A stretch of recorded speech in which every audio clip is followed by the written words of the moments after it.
Hi, today you're in for 4 riveting stories of cheating and genius revenge. Be sure to watch to the end because they will be the most interesting. Enjoy watching. First story, an unexpected surprise for a cheating wife. I had a feeling she was cheating on me. She was always smiling and laughing as she texted, even though she said it was her mother. She stayed late at work, although when I asked her coworkers, they said she was long gone. When I asked her what was going on, she said it was just their way of joking around with each other. The final straw was when she left for milk at 11:30 at night and didn't come back until 2 hours later. From experience, I can now advise anyone who suspects their partner of cheating, hire a private investigator. They're damn good at their job and can get evidence that will help later in a divorce. Let's go back to her birthday a few months later. Why do you think I waited so long? First of all, I was gathering enough evidence for my lawyer, looking for a new place to live, etc., and then of course it had to be on her birthday. You see, when I asked her what she wanted this year, she insisted that I had better go out of town with friends, saying she didn't care about work and she didn't want to be reminded that she was getting old. I knew she was up to something, and then I found a bottle of champagne and 2 glasses hidden. So I did what anyone would do. I left, pretending that I was really going out of town with friends, and I called her mother, her father, her sister, and a few of her friends. I told them I wanted to give her a big surprise by sneaking into her room with birthday buzzers and cake. Sounds cool, doesn't it? It was. At 8:30 in the morning, her family and I met outside our house. There were about 8 people, took the elevator and I asked everyone to be quiet. I opened the apartment, we all went in and crept up to the bedroom. Everyone has buzzers in their mouths. My mom is holding a cake, smiling all over her mouth. So I opened the door and we all yell, "Surprise!" But the surprise was for us. My wife was standing in a doggy pose with her lover, staring at us as we had sex. Mom missed the cake, my sister screamed, my father started yelling. I pretended to be terrified, and her friends started pushing everyone out of the room, screaming at her. My wife, ex-wife was crying and screaming as I could, and my lover was desperately trying to get his pants on as he ran out of the apartment. Needless to say, it was one of the best birthday gifts I ever gave. My wife ended up blaming everyone but herself. Blamed her parents for coming unannounced, blamed her sister for being such a bitch, blamed her friends for not telling her about the surprise. All she did was throw things at me and call me names. I loved this woman for 2 years, and she yelled at me for ruining her relationship with that guy. It's kind of surreal. Second story. A cheater wanted to go on vacation, but she had an unpleasant surprise waiting for her. My comrade tried to build a relationship with a girl, and she did not ignore him, but would not let him anywhere near her. She kept the image of an unapproachable woman who had to be pursued. Well, by the way, the girl was good looking, and the comrade is very excitable. In general, almost a month and a half he showered her different expensive gifts, ran after her, until he found out from third parties, by pure chance, that she only needed from him, and that she had sex with just a friend. So I came up with a revenge plan. Sitting in a cafe, my friend told me that it was decided to spend the new year in Prague at a friend's house.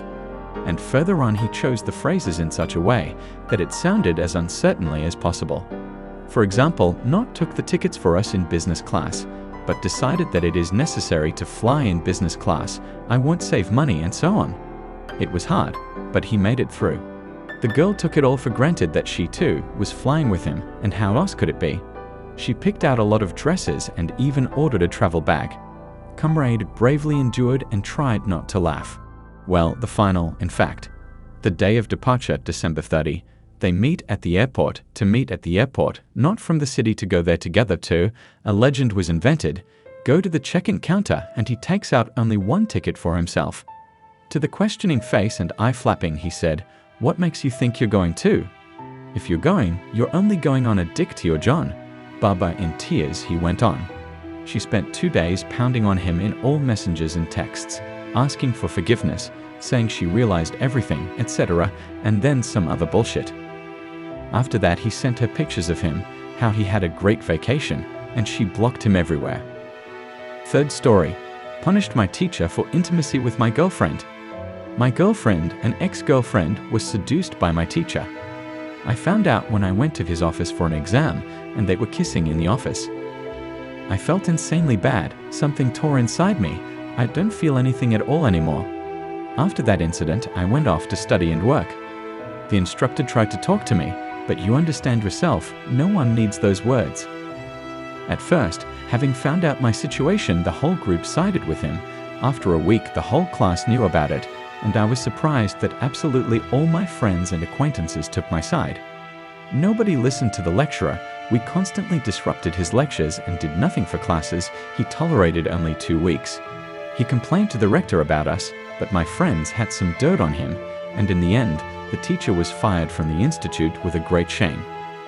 The only thing that does not suit me is that I do not feel better. I do not feel good. I wish that this man did not find a job at all in our city or in our country. He came to my house and asked me to forgive him, but I didn't listen to him and kicked him out. But that didn't make me feel any better either. Maybe I should have talked to the man, I don't know. And the girl dropped out of the institute and went home. I never saw her again. Is there any way to quell this spirit of destruction and vengeance inside me, because I just can't find my place? Very tired of being like this, but I cannot forgive the teacher, although I probably should, because I do worse to myself. I want to say that if anyone has a similar situation, do not take revenge. It will not do any good. Fourth story. A guy can't put his ex-girlfriend in her place. 3 years ago, I met a guy. He started courting. 2 months later, we started dating. We both live in another country. After 2 months of the relationship, he went to his home country for 2 weeks. I was really looking forward to him. He came, and everything was fine.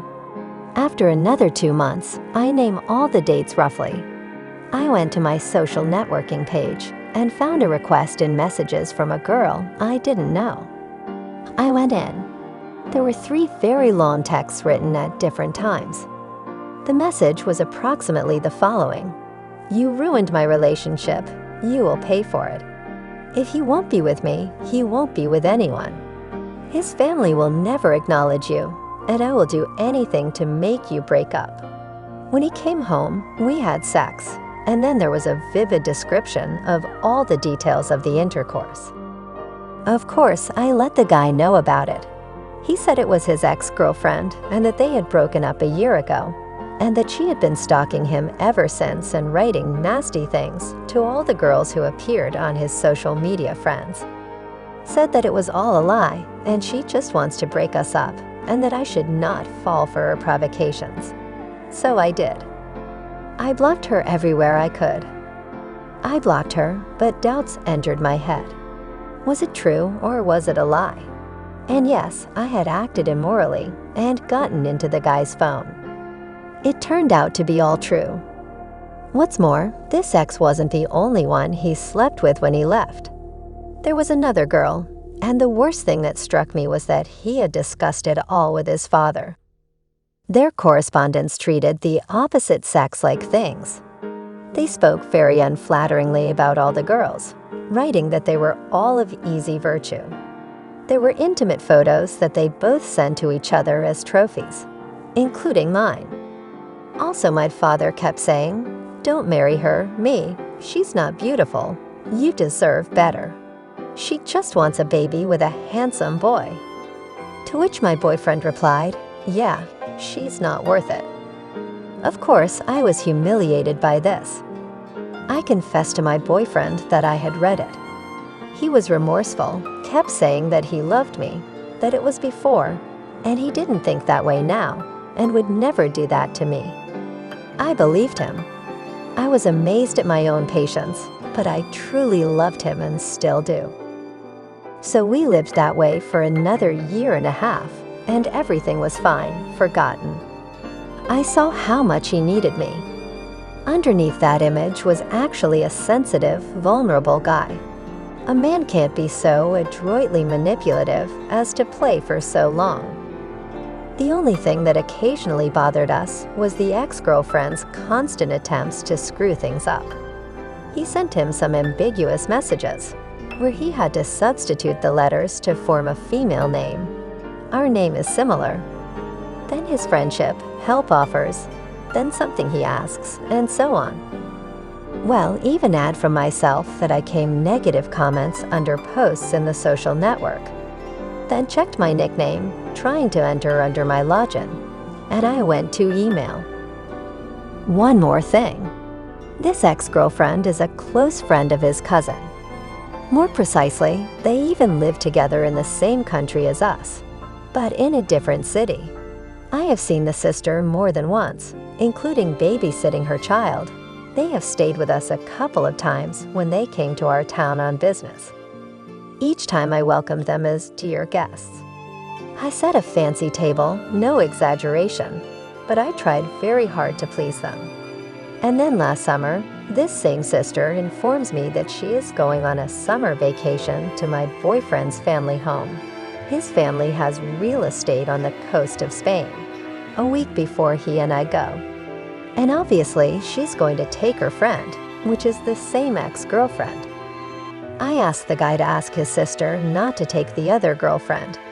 He sends me a picture of his and his sister's correspondence, in which the sister agrees not to take her friend. But after a while, it turns out that that ex-girlfriend is going with her after all. I went to her Instagram page to check it out. I don't think it was that bad of me, just checking.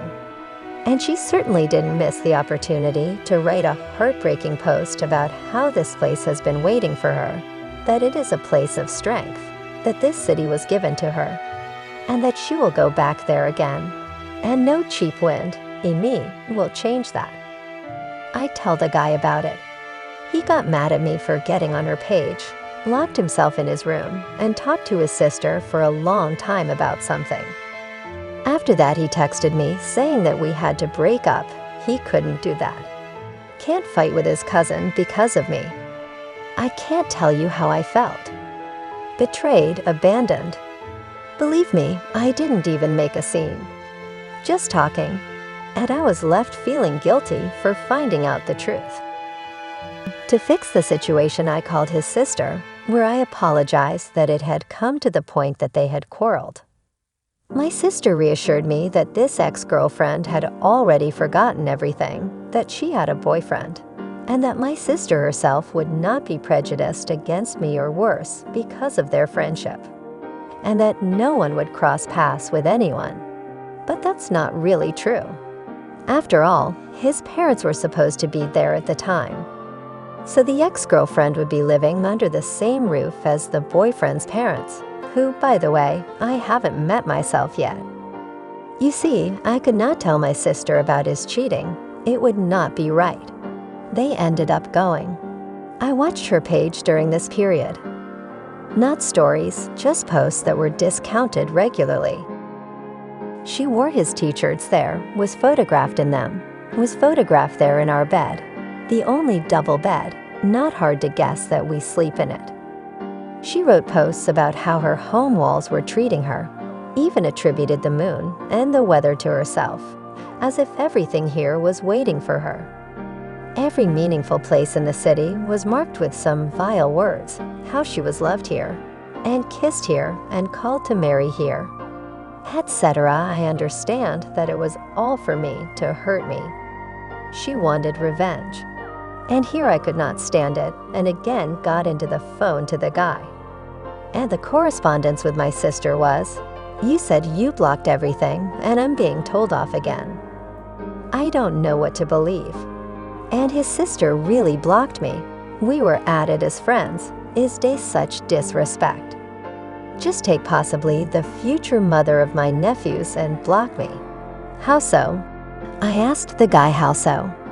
Turns out they had complained to him, like someone was monitoring their pages. Honestly, I didn't do it. And they gave me all the credit for that ex. It turns out. I don't know how to justify myself.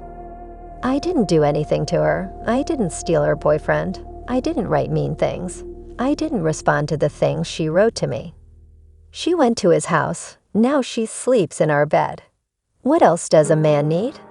Then again, it turns out that his sister and ex-girlfriend took tickets to Spain this year for the whole month of August, which is the time we always went there. They didn't give anyone any notice. They didn't ask. They just put it in front of them. Now we're not going. What's more, when I found out, I went in to see her again, and there was just a bacchanalia of humiliation in my direction. That I was toxic, that I was stupid, that she was better than me at everything, etc. Every barred phrase is directed in my direction, sometimes very, very rude. Sometimes even puts up a picture with him. And his sister likes it all. I am offended. It turns out the person who is fighting with me sets up his relatives against me and even encouraged for it. This is my territory. I am the real girl who takes care of him and helps. I got him a job, helped with housing, cooking every day, doing laundry, cleaning, went with him to all the hospitals when he had surgery, and not only. It was me. No cousin, no UX, no parents of course. We all live in different cities and even countries, but that doesn't negate my efforts. All he suggests I do in this situation is ignore. I've tried, but it doesn't last long. Resentment for betrayal and injustice takes its toll. And I go back again and torment myself with thoughts. And I am desperate.